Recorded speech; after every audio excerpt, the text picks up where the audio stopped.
I'm having a lot of conflict about what I should do and what I should believe, and I'm scared to death to go home. I don't want to be in the situation to have to go home and say to my daughter, Daddy's not going to be living here anymore.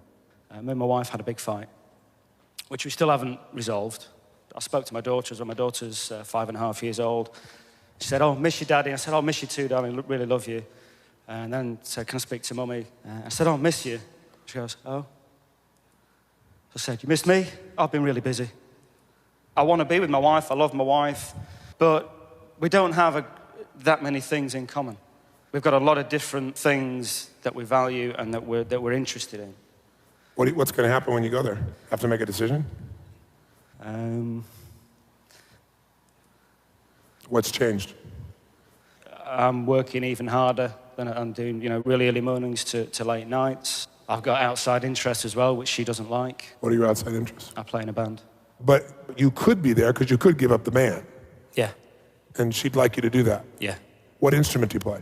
Guitar. Tell me what it feels like when you play the guitar. Look at that. What did you just think? It's astonishing. Yeah, it's astonishing. That's a great word. It's like being a god. It's like being a god. Yeah. And when you go home with your wife, how significant do you feel? What do you think the chances of him giving up the band are? No. No way. No way. He'll give her up before he'll give up the band. We had a fight about that about a year ago. It was a case of you will do something about this or else, and we came to a compromise. And what was that compromise?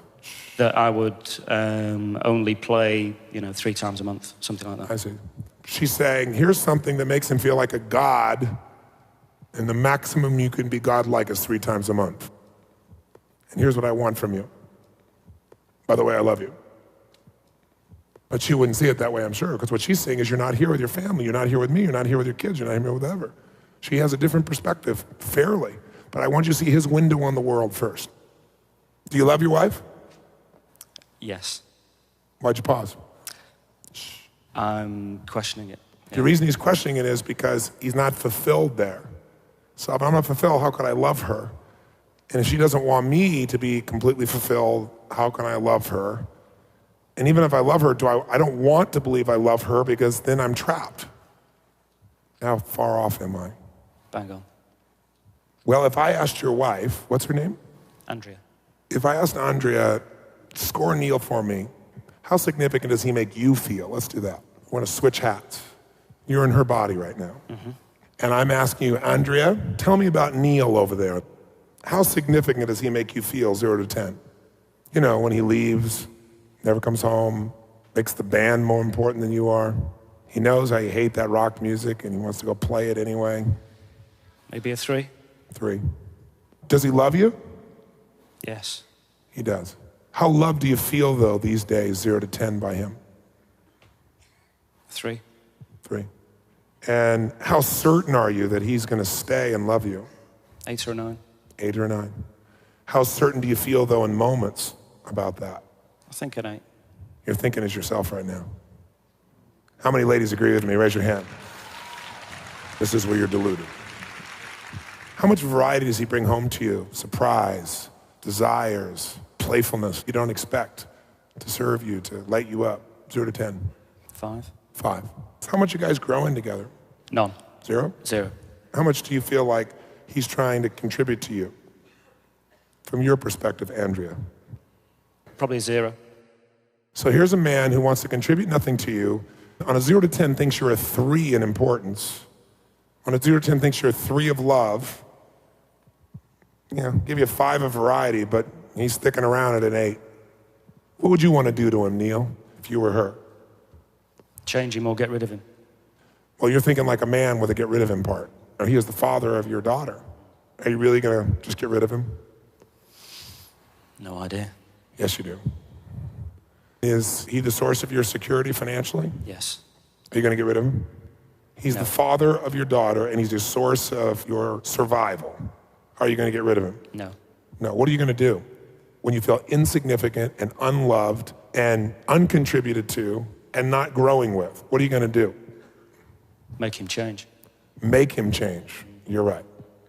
How are you going to do that? What tools do you have in your arsenal? Make him stay at home more often. How are you going to make him stay at home? give him an ultimatum.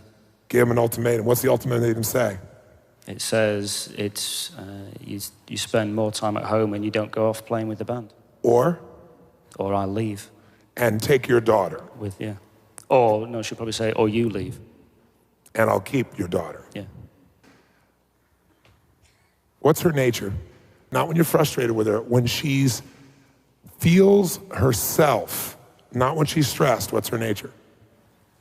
She's very creative in her own way. You know, she's into art, she paints. She doesn't do it often enough because she always says she's not good enough, even though I say, you know, the stuff you do is fantastic, let's put it up on the wall. You should sell this to a gallery, you should exhibit. Oh, I'm not good enough, I'm not good enough. But that's the female form. Women do that with each other. Oh, yes, you are. No, I'm not. Yes, you are. Oh, no, you're better. No, I'm not better. You're better. That's one downsmanship. She's begging for your attention. Yeah, which I give. I don't know, but she wants so much more. So do you like that nature, that artistic nature? Does that appeal to you? Yeah, I love it. In fact, isn't that part of your nature? If she follows it, but she represses it on herself. No, she's begging for you to be her man and show her the artist inside. She's begging for that. Goals in life. Her goals are to? No idea. I've no idea what her goals are. So you can't leave. You have no clue. You've been too focused on yourself, even though you're a good man. Until you've gone and given everything you have as a man to fill up those 6 needs with her at 10s, you can't walk away. Because you haven't done what's necessary, and you know it. That's why you're on the fence. Because if you'd really done everything, you wouldn't have left, because you're a smart man and you're a strong man. What does it take for her to feel loved? What is she really after in this life? You fill her up so much that she wants to give to you now, and she says, honey, go to the band, go do it twice a week. But you won't know until you give completely and totally. No holds barred. That woman needs to be lit up, and even if she wasn't the right woman for you, the next 90 days should be the greatest 90 days of her life, where never has a man given her more attention and focus and caring and love. And you tell her after those 90 days, this is what I need, honey. Can we make this work? And you'll know the truth at that point. What do you think? Fantastic plan. But first, fill her up like she's never been filled up, then decide. Give him a hand. Like I was very low on the list of priorities. Even though I would never admit that. But now it's completely switched around. So I just think it's amazing. We have a winner.